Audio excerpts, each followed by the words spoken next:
Emakhosini, Thokozani, Camagu, Lesedi, Kganya, nginibiza nonke nabasezizweni. Ngikhuluma ngokamoya, ngokwamathonga. Ngizokhuluma ngama spiritual prisoners. Kokunye, we must not actually siblame ubuthakathi kakhulu. Bukhona ubuthakathi esisuka nabo from ku foundation yethu up until manje. So ivulela buphi ubuthakathi bamanje. Namhlanje uzithola ukuthi kuyangeneleka kuwena, it's because of wazikheja wena. Kunabantu abazirestrictayo, and ngokwazi kwami umoya oyingcwele awu restrict anyone. Umoya wamathonga awu restrict, as long as you call yourself a spiritual mentor, ungena noma kuphi. Uma kuthiwa hamba uyolanda ngisho nasetshwaleni loku bishop, when you are spiritually gifted uzawuya lapho. Iguli zikamoya ma ubishop azikho enkonzweni kuphela. I believe ma spiritual healer, everywhere la uhamba khona uhlangabezana nemikhokha, and you need to pray for everyone nje okuphuma nje. Angizange ngafundiswa yona kodwa kwafika nje ukuthi when you see into enje, pray about it. When you uhlangane nomntana onkosi, you know, busa, you know, whatever situation it is at that time, at that moment. Now ngizokhuluma ngabazalwane, izinyanga, angifuna ukumisa yodwa, abathandazeli, bonke umuntu oku spiritual journey. Ukuba a church goer, we are in a spiritual journey. And also you find ukuthi manje kukhona abantu abathi mina ngingumZulu, nake Musotho, mina ngumSwati, you know, lezo impande lezo zinokulimaza, zicima isibani sakho makufanele uye ngale emsamweni wakini. Remember, umthetho nomthetho uyachangewa. Uchangewa yini ubukhosi obuvukayo. Ubukhosi buyafa buvuke, bufe buvuke. Kuvuka ngemithetho different. Baningi abantu abazothi mabafika kuwena athi mina ngumZulu akuyenza into enje, ngumSotho akuyenza into enje. Kodwa mase siyibheka ngokamoya ayirestrict, ithi you can do it uloku umZulu abeZulu bangayenzi.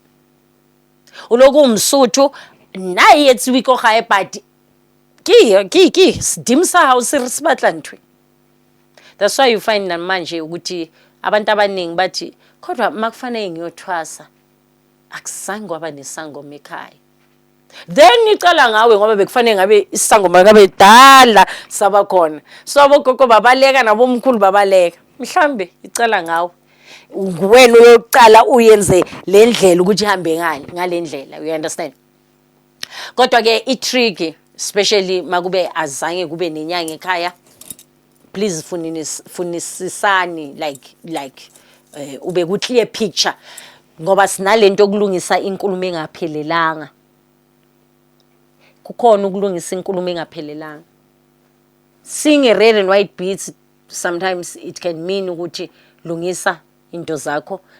You see a person uma umhlolela ubone isign yama beats noma ubuhlalo obu red and white, mawuthi uyabheka buku on the right hand side uthi yo obviously kabo baba kune problem. So awumani ukujumpela ukuthi hey kwamele uthwase ngoba ngibona ama ubuhlalo obu red and white. Kunecala elikhona elivelayo. Kukhona nalabo abavela abavunulile. Vunulile uqedile. Still you don't tell that person ukuthi iphehlo likulendile. Because of kwamele sifunisise ukuthi kuvunulwe phansi kwani komthwalo noma kuvunulwe phansi komsamo ongcolile, because yes kungathiwa la ekhaya kunenyanga kodwa lo bunyanga bebahamba bamosha izinto kwa-ediwa izinto zasemazweni phezu kwazo. And another thing, sibuyele ukuzirestricta. Abazalwane, they think ukuthi Christians, they think ukuthi bazirestricta because of they were told about God, they were told about the Holy Spirit, ukuthi ihlalaphi eBhayibhelini. Moya ingcwele uhlala eBhayibhelini. Ngoba singalifunda iBhayibheli, but we will continue with our sins siyenza ukungcola nani. Baningi namhlanje abantwana ababhabhatisiwe. Moya ingcwele awuzange bakhishelwa amazwi word from the words Bible verses ukuthi siyamgcoba umntana ukuthi abe protected, uyabhabhadiswa, but ibona kakhulu ababotsotsi namhlanje. Angiphikisani neBhayibheli, ningizwe kahle. Ngikhuliswa iBhayibheli, and ukukhuliswa iBhayibheli ke kwafika ukuthi manje ekukhuleni kwami ngomoya oyingcwele ngabona ukuthi awungirestrict ukuthi ngibabiza abakithi, awungirestrict ukuthi ngibuze kuyena ukuthi ngicela ukuthi ungibizele because nawe angisaphuphi ubaba nomama, angivezele because of yena akakhulunyelwa njengoba simkhulumela. We find inyanga manje urestrictwe yini impande. Baningi abantwana bakamoya ethi mababuya emaphehlweni bathi impande yami iyenza okuthize nokuthize, kodwa ke idlozi yami ayifuni ukwazi, igcine seyithi hlala phansi uhlukane naleyo mpande. Highly possible. Bakhona abantu isibani sabo sicimile, it's because of impande. Ukhona namhlanje ibani zabo zicimile because of inkonzo. Inkonzo delays. I will keep on saying that is a spiritual gift ngeke sakho sobuprofite noma sobuthandazeli sifezeke enkonzweni. Wathi umkhuluma seko maseka ibeka indaba yakhe uthi uma ubona ublue and white so gijimela enkonzweni yeblue and white. Inkulumo engaphelelanga. Athi maka ichubekisa athi ayiphelelanga ngoba ugogo sekavuka ngenxa yani yokuthi ngiyolungisa ukubulawa kwami kulo nkonzo. Inkulumo ezingaphelelanga. Lesi siphika lesi osibonile, were you wearing it? Noma mhlawumbe ugogo wakho noma umkhulu wakho indlela yokuthi how to connect with me, or ukulungisa umsamo ukuthi mawungiphahlela kuzwakale nanoma usemcashweni, thola leso siphika ubeke sona phansi ukhulume nami ngalondlela, not ukuthi usigcoke bese uthi wena unobizo. We are our prison in this spiritual world. Yithi sizikejayo before basikeja. Iproblem ukuthi siyazazi ukuthi singobani. Siyazazi ukuthi sabo Ndlovu, sabo Sikhakhane, sabo Duganezwe, sabo hlala entabeni, nayi iproblem. Kanjalo uma uzibiza ngegama elithizwe, yabona ngume Onika, my name is Onika. Kodwa masiya ngale ngawabala bemaningi amagama because of amabutho bonke bafuna ukugabiswa. By the time ngibizwa ngegama elilodwa ngivimbela nalabo abanye. Ifana nesibongo, ingakho ngingathanda ukuthi umuntu abize ibongo, kodwa uma specify athi ngibiza abakabo mama, abakubo baba, abakubo gogo, abakubo mkhulu, bona abahlanzekile bona bazawuselecta so that you can identify nababi khona lapho. Ngoba usuneze ubiza abahlambulekile, lo ongahlambulekanga uzokuhlupha. Gogo ngiphuphe sisenhlambululweni, I'm giving you instruction ngaleso sikhathi ngene esifuthweni ubize abahlambulekile ababo mama bakubo baba babize bonke nabasezizweni nani abahlambulekile kuphela. You know why? Ngitargeta laba abangahlambulekanga.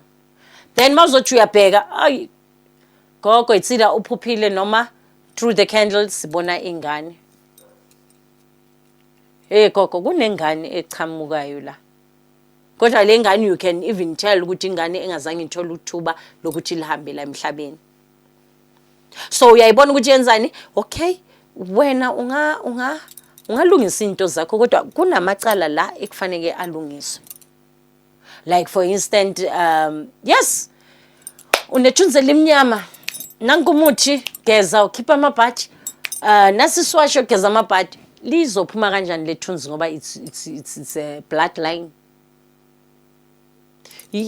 Abakini ekufanele kubagezela ukuthi hey ngicela ngibagqokisa inzilo anginephi insebenzo lengipha yona kodwa anginephi yona ngihamba phezukwayo inzilo yamkhululisa umuntu especially ngithi ama families sewahlukene akunantandane eintweni zikamoya nezidlozi akunantandane ngisho nanoma kuthiwa awumazi ubaba wakho awumazi wa adoptiwa bayavuka uma sibiza abakini bayavuka kuloku kungenasibongo kuloku kungenani.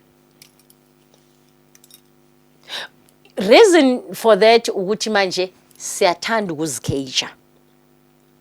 Ngisabuyela ukuzikeja ngazi ukuthi nayizwisisa. Ungathi ngomZulu ngiyenza ngesizulu. Uyenza ifamily nefamily inenkosi yayo. Before yokhothamela ezinye inkosi. Angazi ukuthi yazwakala na. Inkosi yasenkonzweni ukuze uphile nayo kwamele kuvume kubaphi laba bakini inkosi yakini. Emakhosini Thokozani Camagu Lesedi Kganya ngicela nizikhipheni ejekeni ukuzikhipha ejekeni ukuvumela umoya oyingcwele uthathe indawo. Ungavumeli ukuthi mina ngihamba nogogo uyovalela umkhulu.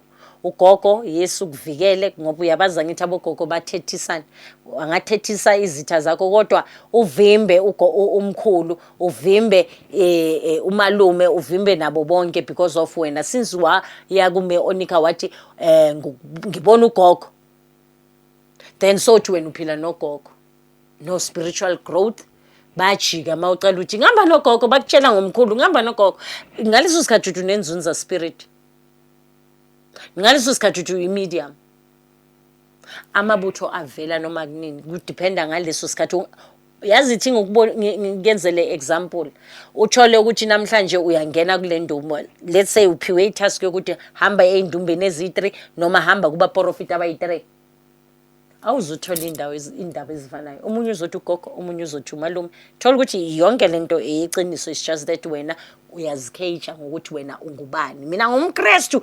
angibheke emasayidini uzolibamba iBhayibheli ngiyatshela uzolibamba and wena lozobuhlupha ulishisa iBhayibheli same applies nakuma ancestral beliefs it's very same thing so asekele ugejana ukuthi who is holy race ukuthola in peace more than ukuthi abathina amadlozi believers ababhilivele kuma demon and then Christians hayi nina nizothwasa ngelinye ilanga and also nina ubani lo Jesu. It's not about that. Contest yethu ukuzithola thina si at peace kunazo zonke. Emakhosini Thokozani Camagu Lesedi Kganya. Please don't forget to like and subscribe. Abashwe.